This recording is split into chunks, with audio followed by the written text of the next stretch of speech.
Kitchen vocabulary. The art of fruit and vegetable preparation. Hello everyone. Welcome back to our English language learning series. Today we are going to explore a very interesting topic: fruit and vegetable preparation. We will be focusing on vocabulary and phrases you need to understand and talk about this important part of cooking and healthy eating. Let's dive in. First, let's discuss some key words you should know. Peel. This is the action of removing the outer layer of a fruit or vegetable.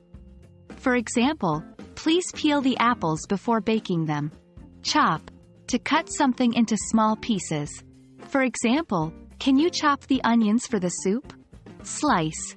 To cut something into thin, flat pieces. For example, we need to slice the cucumbers for the salad.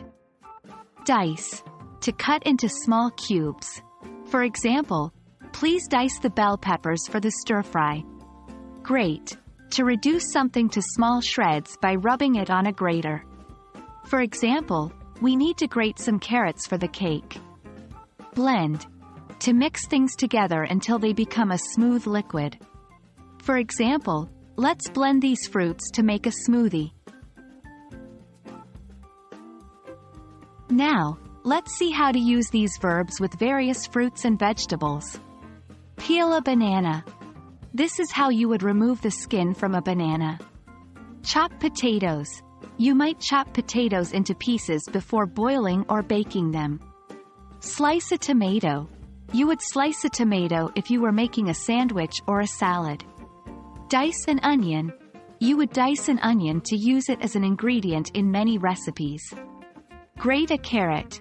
Grating a carrot could be useful for certain types of salads or cakes.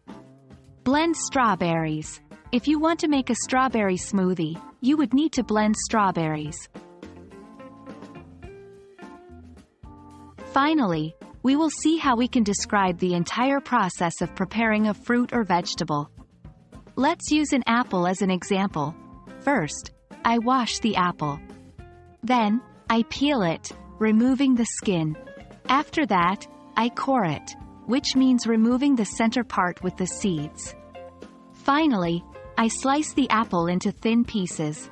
Remember that each fruit or vegetable may require a different process, but this gives you an idea of the vocabulary you can use to describe it.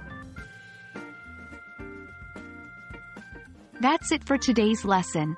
I hope you found these terms helpful for talking about fruit and vegetable preparation in English. Don't forget to practice what you've learned today and try using these new words and phrases the next time you're in the kitchen. Happy learning and see you in our next video.